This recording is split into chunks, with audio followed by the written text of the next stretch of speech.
Welcome. Thank you guys for joining the webinar today. We're excited to share this with you and really just start a good discussion on some of the data that we see out there in the field and what's generated. So, good morning, evening, wherever you're coming from today, and we'll go ahead and get started. So, this webinar is really going to focus on leveraging GIS data in drilling and blasting in specifically quarry applications. We're going to dive into a lot of different types of data, forms of data, and how it can be applied. And you're going to hear the term GIS thrown around quite a bit. And we'll talk about that a little bit, specifically what that means. But overall, what I want to focus on in this webinar is aggregating all this data in one environment. So whether that is your drilling, your blasting data, your loading, your hauling data, your mill data, crushing performance, all this data that we get from a quarry operation, all within one platform, so we can start optimizing things. So from a big picture, that's what we're going to talk about today. Diving into the agenda, again, a little bit on the overview we'll talk about, and then what is GIS and what value that can bring to operations, specifically the geospatial data. How we can apply AI to this geospatial data, and also the forms of data that we can collect, in different parts of that operation. We'll dive into that specifically. When we apply this to the quarry operations, we'll talk specifically on the drill and blast process, the pit planning and pit optimization side of things, and wrap up with some of the safety and communication side with some case studies in our mine to mill, loop that we can close things out on from the geospatial side. So with the overview, I want to start from a high level with the data capture. And on the slide here, you can see different phases of the life cycle of a quarry. And GIS can aid in all phases of this in different parts of the operation, whether it's from the exploratory side to breaking ground to remediation or rehabilitation. So in this case, different forms of GIS can help set that foundation. So we can collect data from, the first exploratory holes are drilled to when ground's broken to, when things are wrapping up in the operation. Having geospatial data in all stages of this cycle can really aid in every process, whether it's a day-to-day operation or, over several years. And that's just setting the foundation. So transitioning to what is GIS, I believe we have a poll question here, James, so I'll let you kick that off first. Yes, we do have a poll question here. So the poll question is, which types of data do you currently collect? So you can go ahead and select all that apply, and this is mainly geared towards our mining side of the house. So anything from geological data to equipment metrics, such as maybe your haul truck optimization, environmental conditions, blasting performance when it comes to the drill and blast side of the house, surveying information, which does touch upon quite a few different aspects. And then also we go into load and hauling tracking. We'll go ahead and take a few moments here for our votes to come in. And once all the votes are in, we'll go ahead and publish those results, so you'll have the chance to see it, and we'll see what we have. All right, we're going to go ahead and close that down. So it looks like surveying information was the most popular. Next in line was blast performance data, and then after that is our geological data. Awesome. No, I think that's good to know to understand what's captured out there with the audience. And preemptively asking that question, we'll talk about some other forms of data that can be captured or gathered. So thank you, James, and to the audience. So diving into GIS, what is GIS? And GIS really is it stands for Geographic Information Systems, which are really environments that use computers and softwares to generate, manage, analyze systems of data. Of course, the technology is advancing rapidly in our times, especially in our industry. This data can really help make more informed decisions in operations. So having all this data, whether it's environmental data, sensory data from equipment, the list goes on. We'll dive into further in the slideshow here. GIS can really be a host to all this data, and that's the important part that I want to really dive into today. And with GIS, there's a lot of platforms and technology out there, which is really great.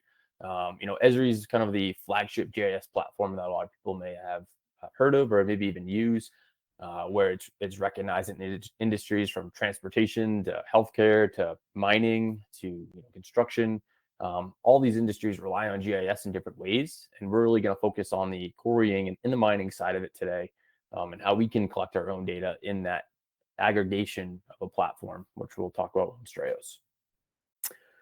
So with GIS and quarrying, in my opinion, and the customers I talk to and the people I work with on a daily basis, it is really underutilized. I think the power of using a platform, a GIS system, is really underutilized in the quarry industry, where people may be collecting data, but they're not putting it in one place or aggregating it. Collecting this data can have a larger effect on just that day-to-day or one-time decision that's being made. Having this data over time can really bring a benefit to the different social, economic, and environmental factors of that operation, whether it's increasing profitability, monitoring, getting stakeholders involved in all the operations. So it touches a lot of factors, and that's really also what I want to dive into today too, is having this data over time really paints a picture, and everyone likes to touch and feel and have a visual. And that's, again, where the value lies here. So, being able to create these 3D models, whether it's from drone imagery, sensory data, LiDAR sensors, having that digital twin really gives us that touch and feel effect where we can visualize things to help make those decisions. And it really gives us kind of a fourth dimension of understanding. Working in the field and having this data at your fingertips really does help in that decision making, whether it's, whether to place or not place a drill hole somewhere, or, to create a ramp somewhere in the pit, or to move stockpiles, whatever it may be. This data can really bring a lot of value to those decisions. So in the quarry operation, as several of you may know, there's a lot of processes that are done, whether it is the drill and blast side of things, moving material, whether it's through haul trucks or conveyors, processing the material, crushing, stockpiling, and to really optimize these processes, we need to break them down and start measuring things.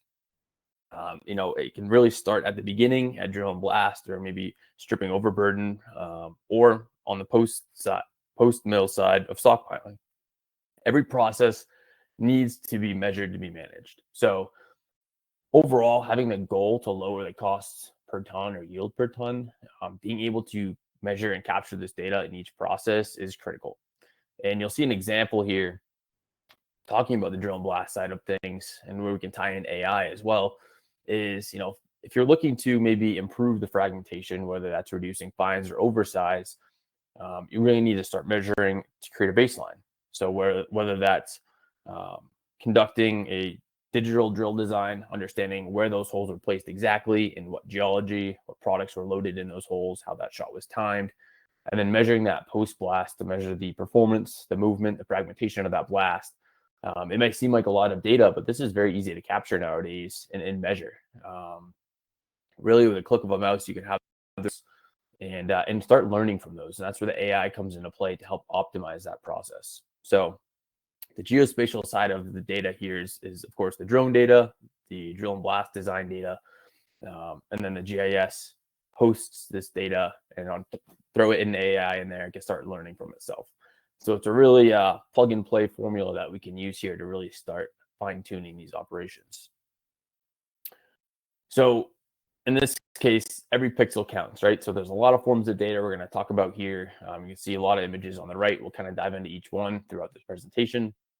But it's true, every pixel counts. We use the pixels for a lot of things, to measure things, to analyze things, and it's all geo-reference, which is important. So we'll take another pause here. I believe we have another poll question, James, and I'll let you go ahead and take over.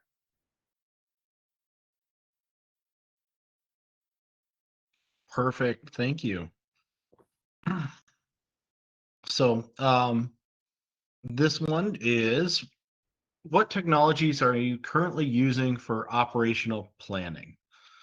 So there's a few different options here. They are multiple choice. So you can go ahead and select whichever fits best for your organization or your site.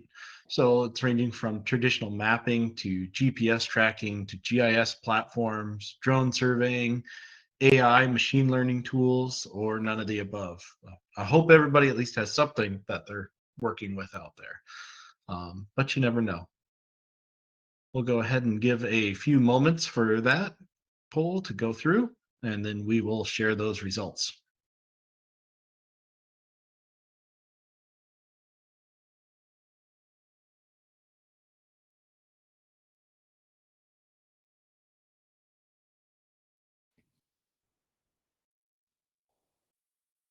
All right, we're going to give that just a few more seconds here. All right, we're going to close that down. So from the results, it looks like drone surveying at 79%, GPS tracking at 64%, and then our next highest is traditional mapping, which is at 47%. Go ahead and turn that back over to yourself, Eli.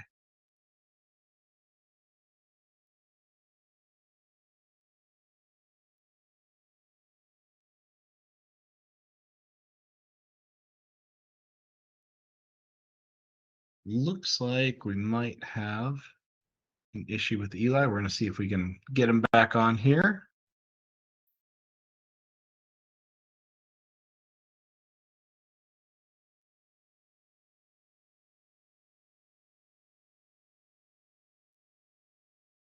Let's see.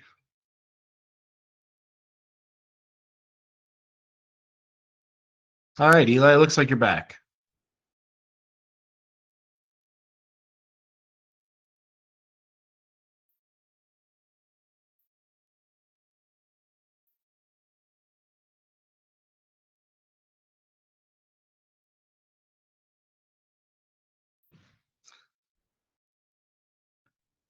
All right, no worries.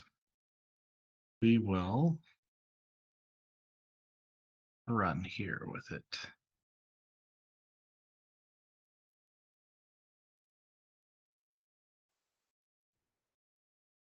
Hey there, Eli. Hi, James. Sorry about that. We lost connection. Oh, no worries. The joys of technology. I Jump right think back in here. everybody can understand that. I believe we just wrapped up the poll, so I'll continue from that last poll question. Curious on the responses there? Yeah, so our response basically was primarily UAV and drone applications. Perfect. Well, yeah, jumping right back into it. Apologize for that. With GIS, again, I mentioned there are a lot of forms of data, and whether that's drone data, satellite imagery, equipment, environmental data, these are all high-level forms of data that see all through GIS. Where we can apply this to quarry operations and drill and blast is specific types of data, whether it's drone data. A lot of times we're capturing that on a daily basis. Satellite imagery, sensory data, environmental data. There's a lot of data that we can aggregate here. And then we just kind of talked about the collection side of things and what you guys are capturing. One point is there's a lot of free and public data that you can access, whether it's through your state GIS website, ArcGIS, USGS. I have seen a lot of states starting to have their own GIS websites where you can pull in whether it's land boundaries, hydrology maps, topos, all kinds of data that you can access for free. It's all publicly available. The top image you see is a geological map here in the Front Range in Colorado, where I'm based, right from USGS.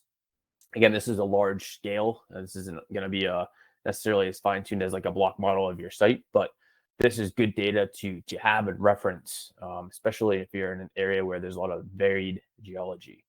The bottom two images are more flow paths for hydrology mapping. Again, local quarry here in the Front Range. So all this is publicly available, again, from a high level that you can collect this data and then overlay your own data, such as the updated pit maps, the 3D models you're producing with your drones, all on top of this, which is what makes GIS so great.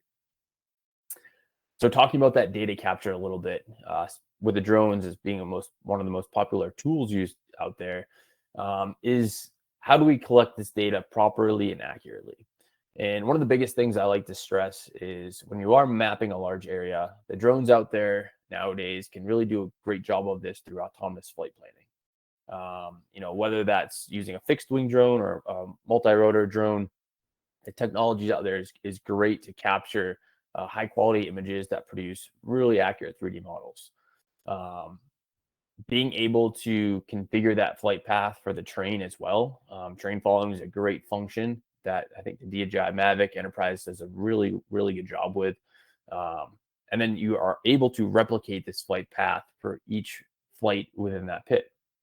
And what's important here also is getting the image overlap that's appropriate. So whether that's a 70-70 or 70-80% front side overlap, photogrammetry uses that overlap to stitch the models and create that 3D model that we're looking at on the screen here.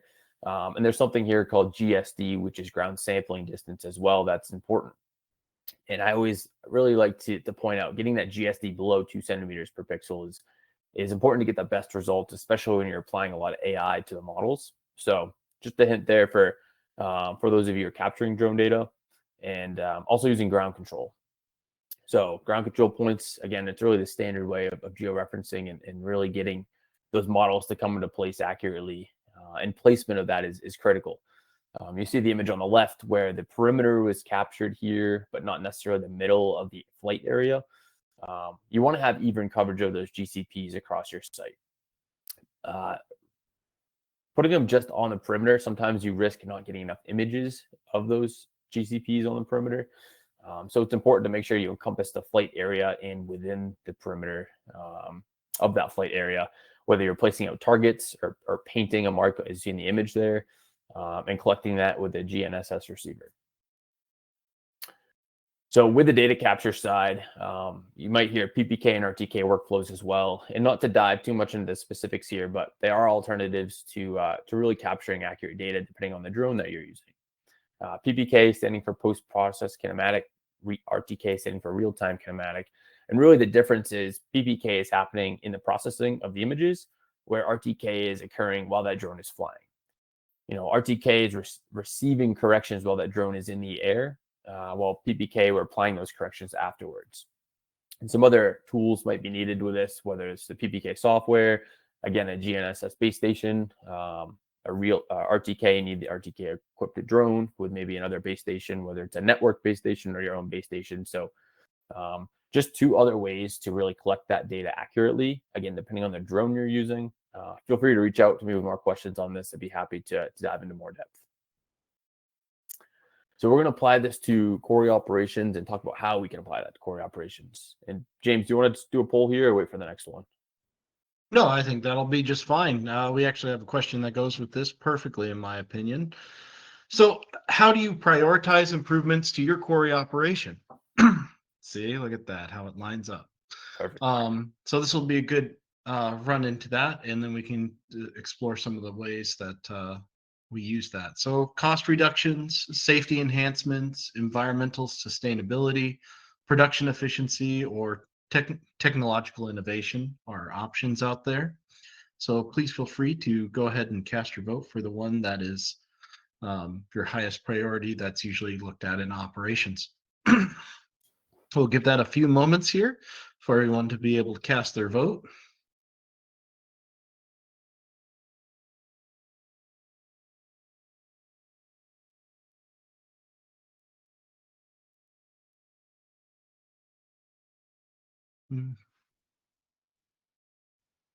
All right, we'll give that a few more seconds here.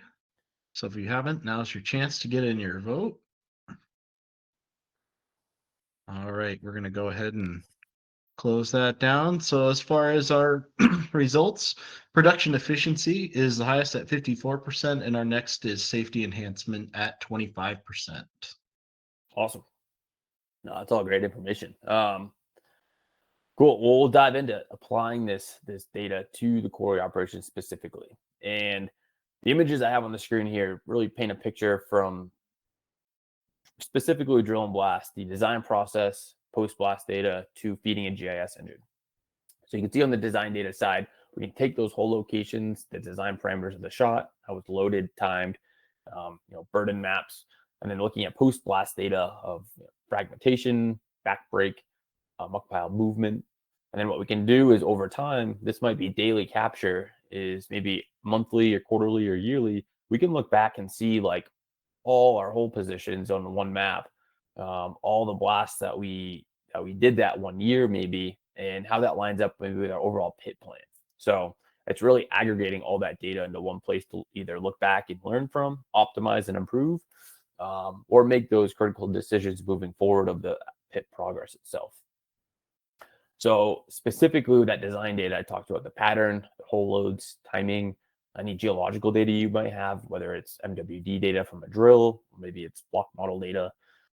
And then post-blast data is going to be looking at the fragmentation, the backbreak, blast movement, vibration, environmental, and also load and haul data from that blast performance. And what the GIS engine can then host is the overall performance. It can help with the efficient blast planning moving forward. It can help identify trends and also problems.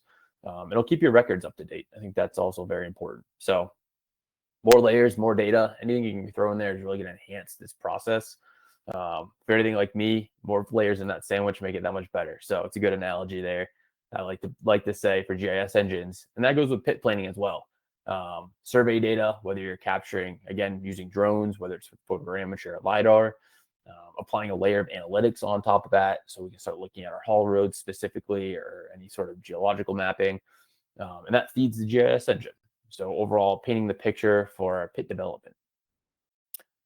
So specifically with that, with the survey data, again, we talked about the drone, the LiDAR, any sort of design layers you may have, cross sections, pit shells that you want to bring in, then applying AI to that. So some of the images you saw on the last slide, specifically the haul road, geotechnical compliance. These are all things that AI can really help automate. And then again, feeding that GIS engine, feeding that sandwich.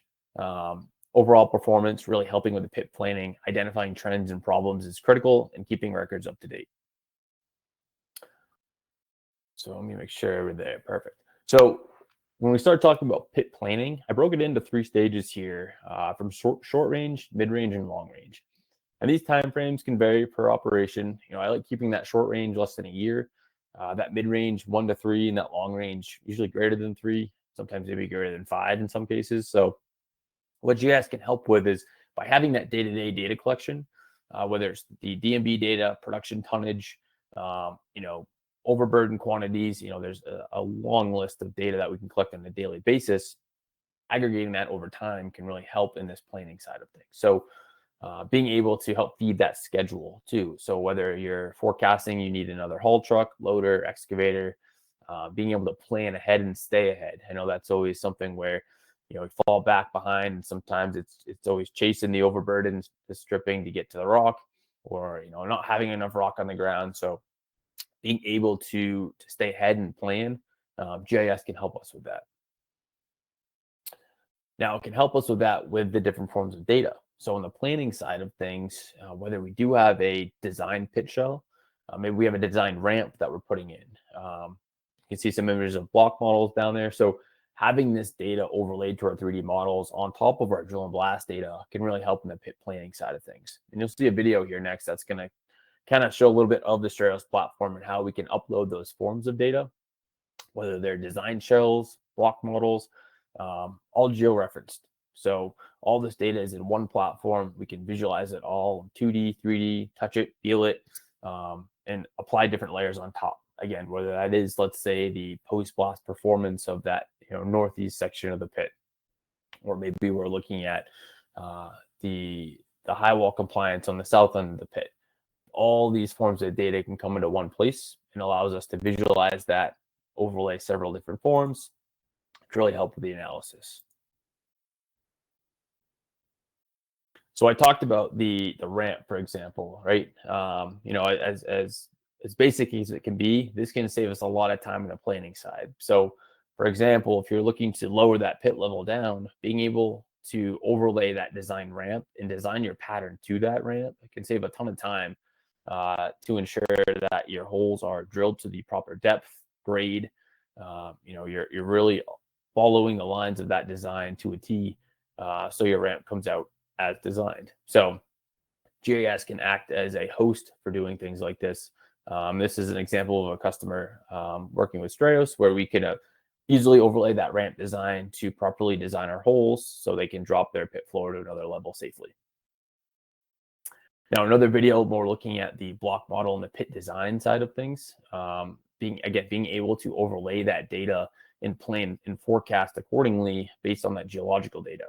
So this is showing a slew of different block models that are uploaded to the 3D model. And then we can use that data, whether we're planning our drill and blast operation, or in this case with the pit shell design that's overlaid, maybe looking at compliance post-blast. These are all ways that, again, GIS can host this data and really bring out the value in that decision making.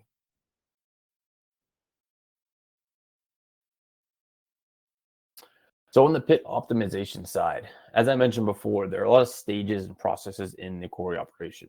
So it might be hard to decide, where do I start, right? It's always identifying the issues and starting. So I like to say starting small, whether that is at drill and blast, or maybe the haul roads need some work and optimization, or maybe you have miles of conveyors.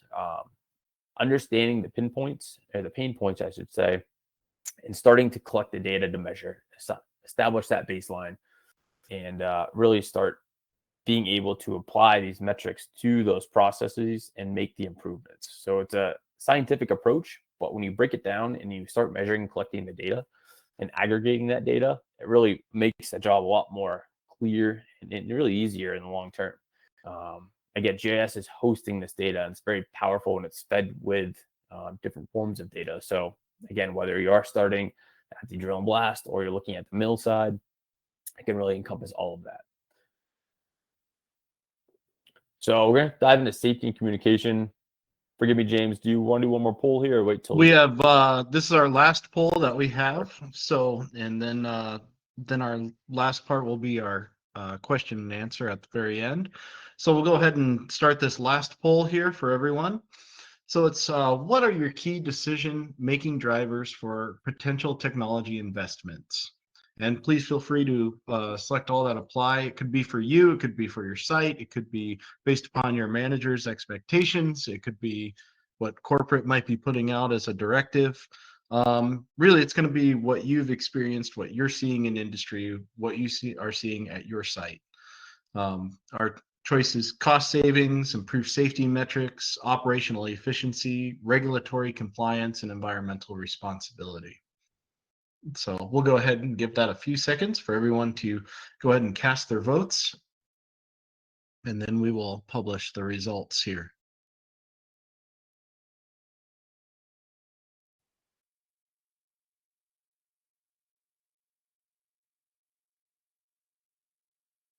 All right, going to give it just a few more seconds here before we close down the poll and we display the results.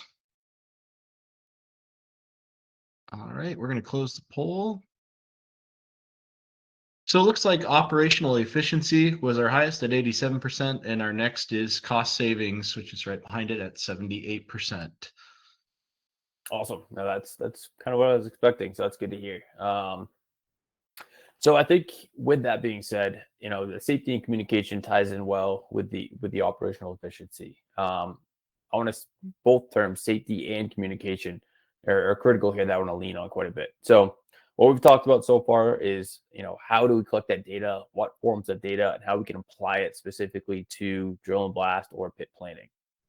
Next, what I want to dive into is how this data can be used to, again, communicate, measure safety, and also I'll talk about some case studies here where that ties into play. So as far as safety and communication, I have a couple examples here where GIS can help us in hosting this data.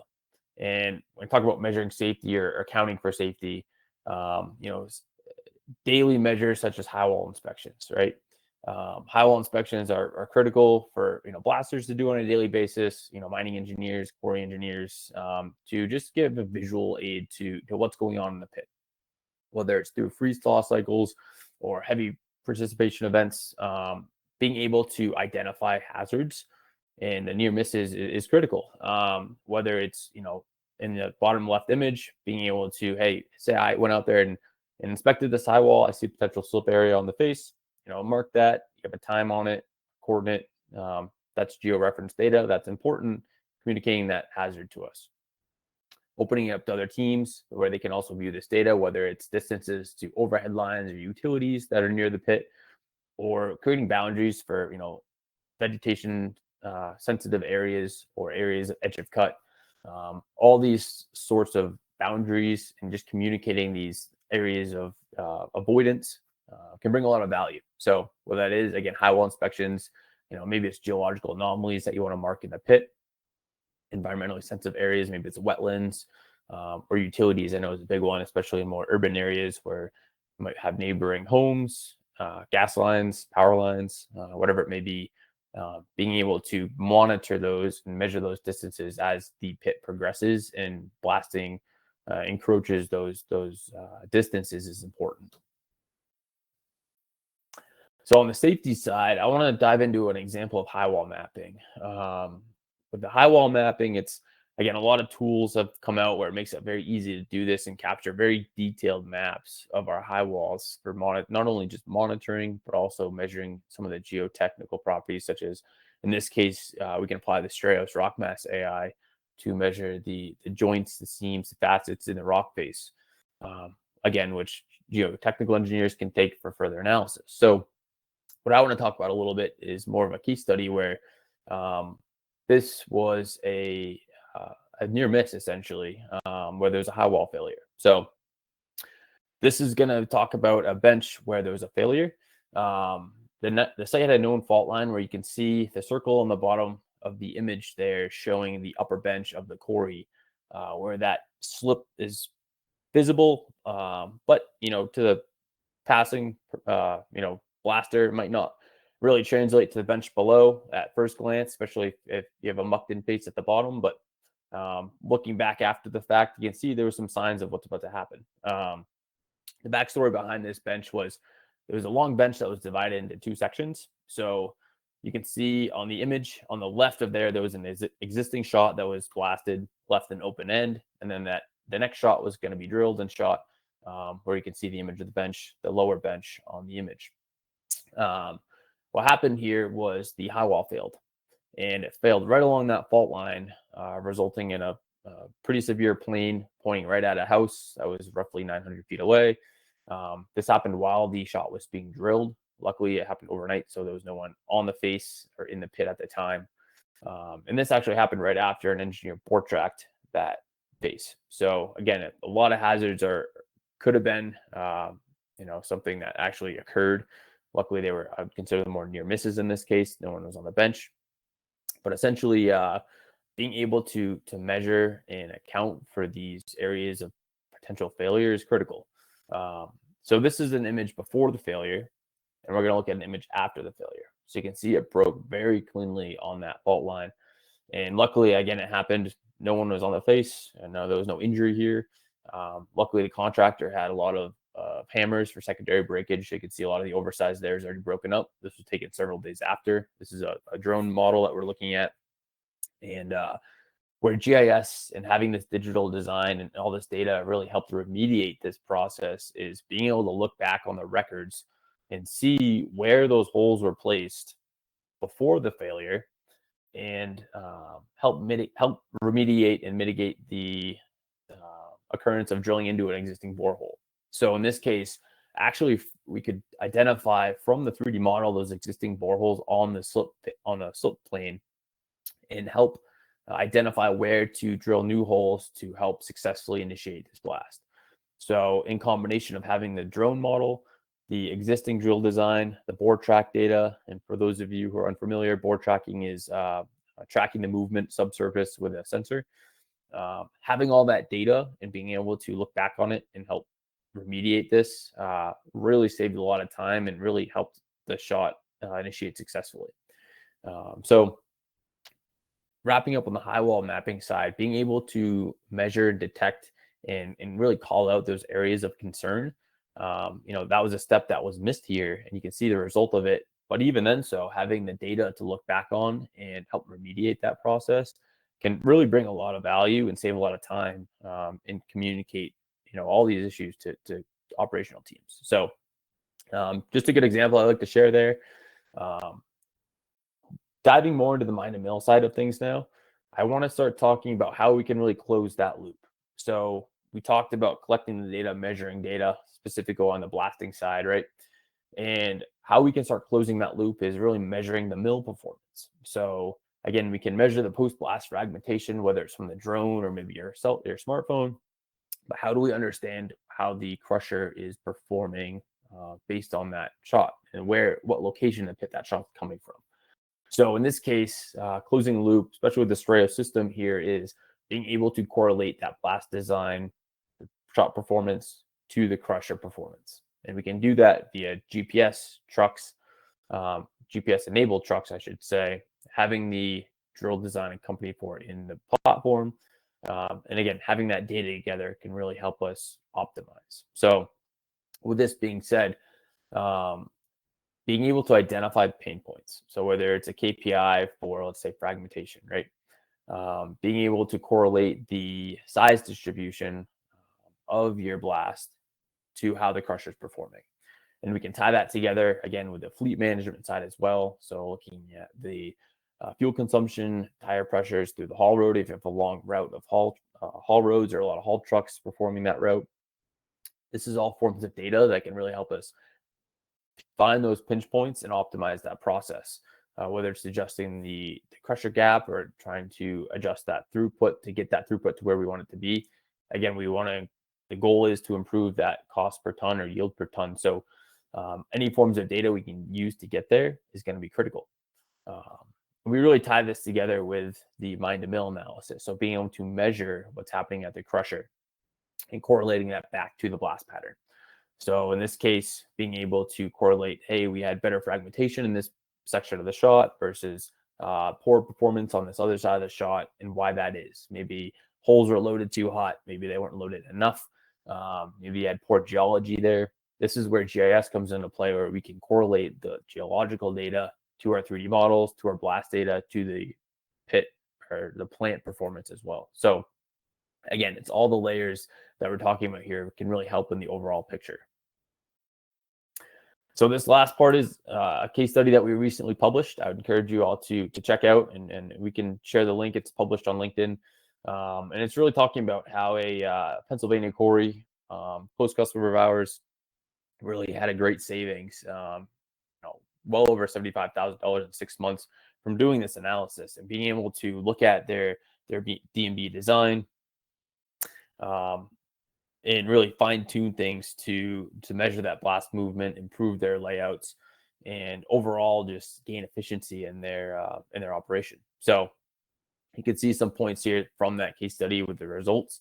So big cost savings, of course, the operational efficiency, really helping with the logistics and the shop planning, especially when we have contractors on the site that are doing the D&B work. Being able to maintain that line of communication and that pit planning, so contractors know where they're drilling next. They know how many holes. They know, the tonnage of that shot, and you can really predict the outcome of that shot from your historical results. There's the fragmentation that you're expecting. So that opens up a lot of doors there, increasing the crusher throughput. I believe record-breaking throughput we've seen here from conducting this analysis, even with expanding their blast patterns. So reducing that drill footage, being able to save costs on that end, and still see good crusher throughput, maintaining the tonnage that they need. Reduction in oversize. I know it's a big one. Oversize is a huge cost, whether it's secondary breakage or, it's poor blast performance on the next blast, whether you have excessive back break and oversize coming off the face. So a lot of things led to some smoother operations there, and just enhanced accuracy with the QA.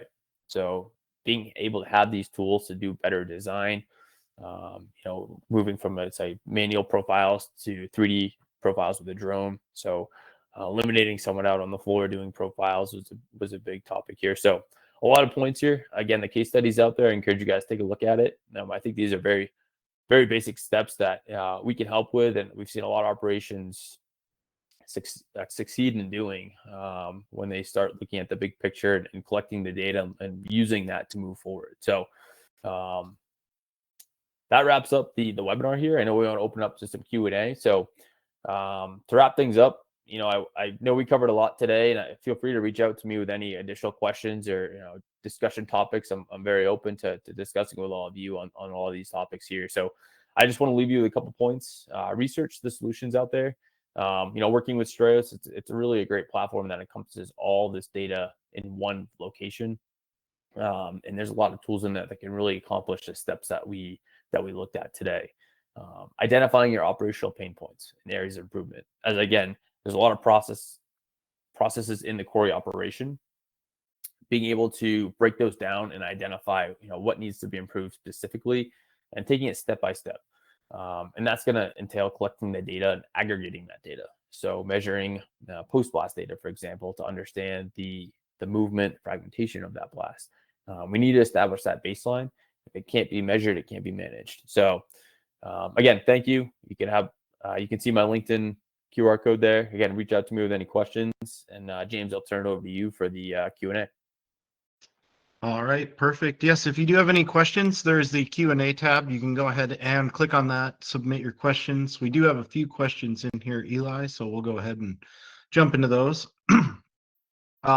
Let's see, we have, do you recommend maintaining the same flight elevations as well? I believe this was back on when we were covering some of the GCP layouts and configurations. So I'd imagine there might be different answers for a stockpile yard versus an open pit.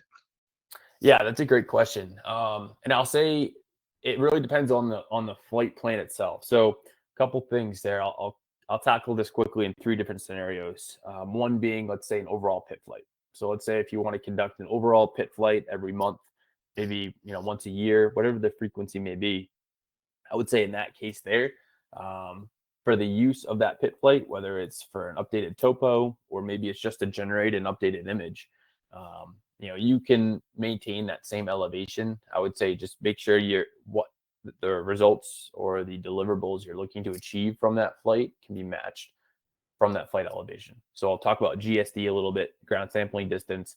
You really need a high accurate, really precise map.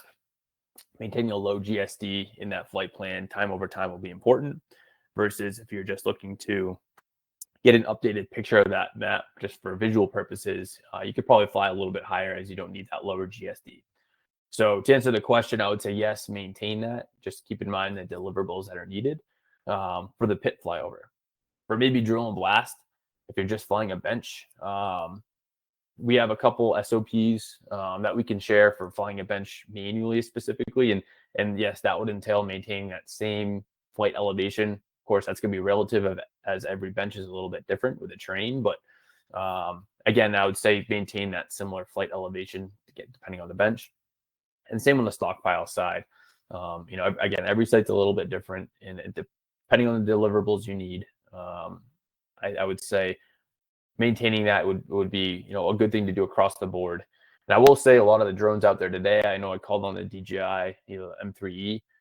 It saves those flight plans. So once you create it for the first time, you can really just turn on the drone, click your flight plan, take off, and it's going to conduct that mission autonomously. So that makes it pretty easy, but happy to expand on that question if needed. All right, our next question is, what tool or technique do you use to track back post-blast muck into two in-situ drill holes?